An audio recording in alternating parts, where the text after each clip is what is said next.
Hello. അപ്പോൾ നമ്മളിന്ന് നോക്കാൻ പോകുന്നത് ദ ബിഗിനിങ് ആഫ്റ്റർ ദെൻ്റെ എന്ന എനിമി സീരീസിനെ കുറിച്ചിട്ടാണ്. സോ ഇതിൻ്റെ ഫസ്റ്റ് സീസണിൽ 24 എപ്പിസോഡാണുള്ളത്. അപ്പോൾ ഇതിൻ്റെ ആദ്യത്തെ എപ്പിസോഡിലേക്ക് കിടക്കാം. എപ്പിസോഡിൻ്റെ തുടക്കത്തിൽ തന്നെ കുറേ പേര് മരിച്ചെടുക്കുന്നതായിട്ട് കാണിക്കുന്നുണ്ട്. പിന്നെ ഒരു ക്രൗണ് കാണിക്കുന്നുണ്ട്. ആ ക്രൗണ് തലയിൽ വെച്ചിട്ട് ഒരാൾ പറയുന്നുണ്ട്, ഞാൻ രാജാവായിരിക്കുന്നു. പെട്ടെന്ന് തന്നെ അയാൾ അറ്റാക്ക് ചെയ്യാൻ ഒരാൾ വരുന്നുണ്ട്. പക്ഷെ നമ്മുടെ രാജാവ് അയാളെ ക്രൂരമായി കൊല്ലുന്നു. അതിനുശേഷം ആ സിറ്റി മുഴുവനും ബോംബിട്ട് തകർക്കുന്നു. അടുത്ത ഷോട്ടിൽ നമ്മുടെ രാജാവ് ഒരു പ്രതിമയ്ക്ക് മുമ്പിൽ കുമ്പിട്ട് നിൽക്കുന്നതായിട്ട് കാണിക്കുന്നുണ്ട്. അതിനുശേഷം രാജാവ് ഒരു വെള്ളത്തിലേക്ക് വീഴുന്നുണ്ട്. ബാക്ക്ഗ്രൗണ്ടിൽ ഒരു കൊച്ചു പെൺകുട്ടിയുടെ സൗണ്ട് കേൾക്കാം. ഇത് നിൻ്റെ പുതിയ ജന്മമാണ്, ഇനിയെങ്കിലും വെളിച്ചത്തെ തേടി പോവുക. പിന്നെ ഒരു കുട്ടിയുടെ കരച്ചിലും കേൾക്കുന്നുണ്ട്. സോ ഇപ്പോൾ ഇവിടെ എന്താ സംഭവിച്ചതെന്ന് വെച്ചിട്ടുണ്ടെങ്കിൽ നമ്മുടെ ഈ രാജാവ് മരിച്ചു പോയിരിക്കുന്നു. മരിച്ചതിന് ശേഷം ഈ രാജാവ് വീണ്ടും പുനർജനിക്കുകയാണ്. ഇപ്പം നമ്മുടെ രാജാവ് ഒരു ചെറിയ കുട്ടിയാണ്, അതുകൊണ്ട് തന്നെ സംസാരിക്കാനോ നടക്കാനോ ഒന്നും കഴിയില്ല. പക്ഷെ കഴിഞ്ഞ ജന്മത്തിലെ ഓർമ്മകൾ അതേപോലെ നമ്മുടെ രാജാവിനുണ്ട്. ചുരുക്കി പറഞ്ഞിട്ടുണ്ടെങ്കിൽ നമ്മുടെ പഴയ രാജാവിൻ്റെ ആത്മാവ് തന്നെയാണ് ഇപ്പോൾ ഈ ചെറിയ കുട്ടിയുടെ ദേഹത്തുള്ളതെന്ന് പറയാം. സോ ഇപ്പോൾ നമ്മുടെ രാജാവാകെ കൺഫ്യൂഷനായിട്ട് നിൽക്കുകയാണ്. എനിക്കെന്താണ് പറ്റിയത്, ഞാനിപ്പോൾ എവിടെയാണ്, ഇവരൊക്കെ ആരാണ് നമ്മൾ രാജാവ് ചിന്തിക്കുന്നുണ്ട്. ഞാൻ മരിച്ചോ, ഇതെൻ്റെ പുനർജന്മമാണോ എന്നൊക്കെ നമ്മുടെ രാജാവ് ചിന്തിക്കുന്നുണ്ട്. സോ ഇവിടെ രാജാവ് തൻ്റെ മനസ്സിൽ ഓരോ കാര്യങ്ങളും ചിന്തിക്കുന്നുണ്ട്. പക്ഷേ അതൊന്നും ബാക്കിയുള്ളവർക്കൊന്നും കേൾക്കാൻ കഴിയില്ല. സോ ഇപ്പോൾ നമ്മുടെ രാജാവിൻ്റെ ഫ്രണ്ടിൽ 2 പേര് നിൽക്കുന്നുണ്ട്. ഹായ് ആർതർ, ഞാൻ റെയ്നോൾഡ്, ഞാനാണ് നിൻ്റെ അച്ഛൻ. ഹായ് ആർതർ, ഞാൻ ആലീസ്, ഞാനാണ് നിൻ്റെ അമ്മ എന്ന് ഈ 2 പേരും പറയുന്നുണ്ട്. അപ്പോഴാണ് നമ്മുടെ രാജാവിന് മനസ്സിലാവുന്നത് ഇവർ 2 പേരും തൻ്റെ മാതാപിതാക്കളാണെന്ന്. അപ്പോൾ നമ്മുടെ രാജാവിന് വിശ്വസിക്കാൻ കഴിയുന്നില്ല. ഞാൻ വീണ്ടും ജനിച്ചതാണോ, ഇവരാണോ എൻ്റെ അമ്മ എന്നൊക്കെ നമ്മുടെ രാജാവ് ചിന്തിക്കുന്നുണ്ട്. ഇവർ ഈ കുട്ടിക്കിട്ട പേരാണ് ആർതർ. സോ അടുത്ത ഷോട്ടിൽ നമ്മുടെ റെയ്നോൾഡ് അദ്ദേഹത്തിൻ്റെ മാജിക് പവർ ഉപയോഗിച്ചിട്ടൊരു പാറ പൊട്ടിക്കുന്നുണ്ട്. സോ അതിലൊരു കല്ല് അദ്ദേഹത്തിൻ്റെ തലയിൽ തട്ടുന്നു. അപ്പോൾ നമ്മുടെ ആലീസിൻ്റെ മാജിക്കൽ പവർ വെച്ചിട്ട് അത് ഹീൽ ചെയ്യുന്നുണ്ട്. സോ ഇതൊക്കെ കണ്ടിട്ട് നമ്മുടെ രാജാവ് ആശ്ചര്യപ്പെട്ടിരിക്കുകയാണ്. ഈ പവർ എൻ്റെ വേൾഡിലില്ലല്ലോ. സോ ഇവരുടെ വേൾഡിൽ ഇവർക്ക് ആവശ്യത്തിന് ഇവർക്ക് പവറുകളൊക്കെ ഉണ്ട്. സോ ഇതൊക്കെ എന്താണെന്ന് അറിയാൻ നമ്മുടെ രാജാവിനാകെ ഒരു ആകാംക്ഷ തോന്നുന്നുണ്ട് ഈ വേൾഡിനെ പറ്റി അറിയാൻ. അങ്ങനെ കുറച്ച് ദിവസങ്ങളൊക്കെ കഴിഞ്ഞു. നമ്മുടെ ആർത്തർ നടക്കാൻ തുടങ്ങിയിരിക്കുന്നു. അങ്ങനെ ഒരു ദിവസം നമ്മുടെ ആർത്തറിനെ ഉറക്കിയിട്ട് നമ്മുടെ ആലീസ് അടുക്കളയ്ക്ക് പോകുന്നുണ്ട്. പക്ഷെ നമ്മുടെ ആർത്തർ ഉറക്കം നടിക്കുകയായിരുന്നു. ആലീസ് പോയി എന്നറിഞ്ഞതിന് ശേഷം നമ്മുടെ ആർത്തർ ബെഡിൽ നിന്ന് ഇറങ്ങുന്നുണ്ട്. എന്നിട്ട് നേരെ ലൈബ്രറിയിലേക്ക് പോകുന്നു. അവിടുന്ന് ഒരു പുസ്തകം എടുക്കുന്നു ഈ വേൾഡിനെ പറ്റി അറിയാൻ. സോ ഈ കോണ്ടിനെൻ്റ് അറിയപ്പെടുന്നത് ഡിക്കാൻ എന്നാണ്. ഇവിടെ 3 കിങ്ഡംസ് ഉണ്ട്. ഒന്ന് ഡാർവ് കിങ്ഡം, അവിടെ ഫുള്ള് ഡോർവ്സ് ആണ്. അതുപോലെ എലീനിയർ കിങ്ഡം, അവിടെ ഫുള്ള് എൽവ്സ് ആണ്. ഇവർ ഫോറസ്റ്റിൻ്റെ ഉള്ളിലാണ് താമസിക്കുന്നത്.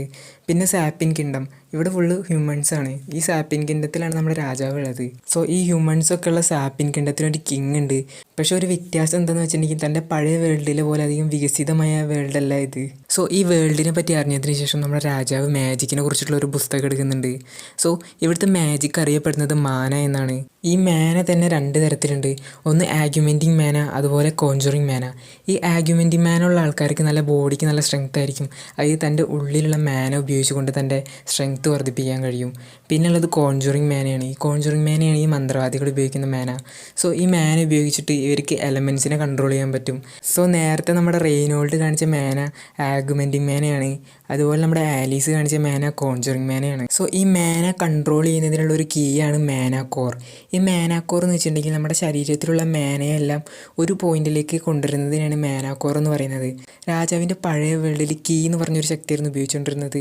അതിലിതുപോലെ തന്നെ എല്ലാ തൻ്റെ ശക്തികളും ഒരു പോയിന്റിലേക്ക് കൊണ്ടുവരണം.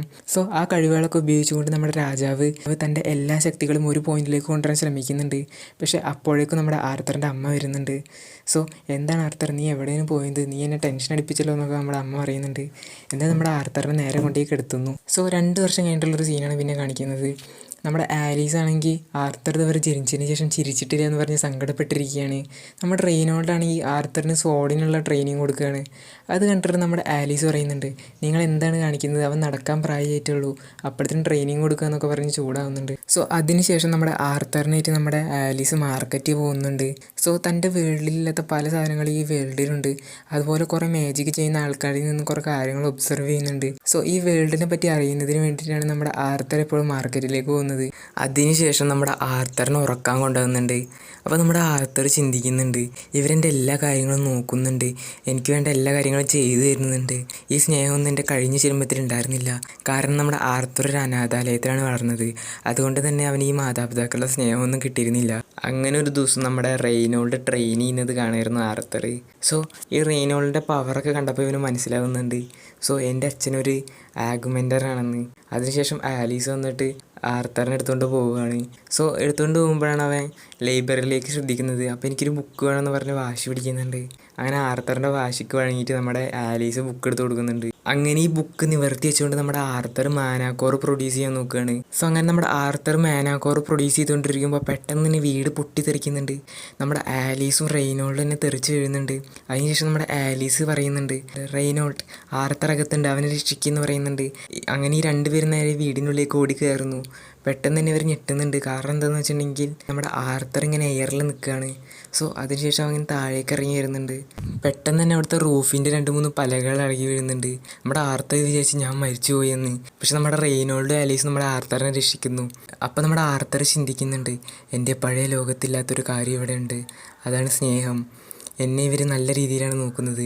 ഞാനിവരുടെ മോനായതുകൊണ്ട് തന്നെ എനിക്കൊന്നും പറ്റിയ ഇവർ സമ്മതിക്കില്ല എന്നൊക്കെ നമ്മുടെ ആർത്തർ ചിന്തിക്കുന്നുണ്ട്. സോ അതിനുശേഷം നമ്മുടെ റെയ്നോൾഡും ആലീസും ആർത്തറിനെ കെട്ടിപ്പിടിച്ച് കരയാണ്. സോ ഇവിടെ വെച്ച് നമ്മുടെ ഫസ്റ്റ് എപ്പിസോഡ് കഴിയുന്നു. ഇനി സെക്കൻഡ് എപ്പിസോഡിൽ കാണാം.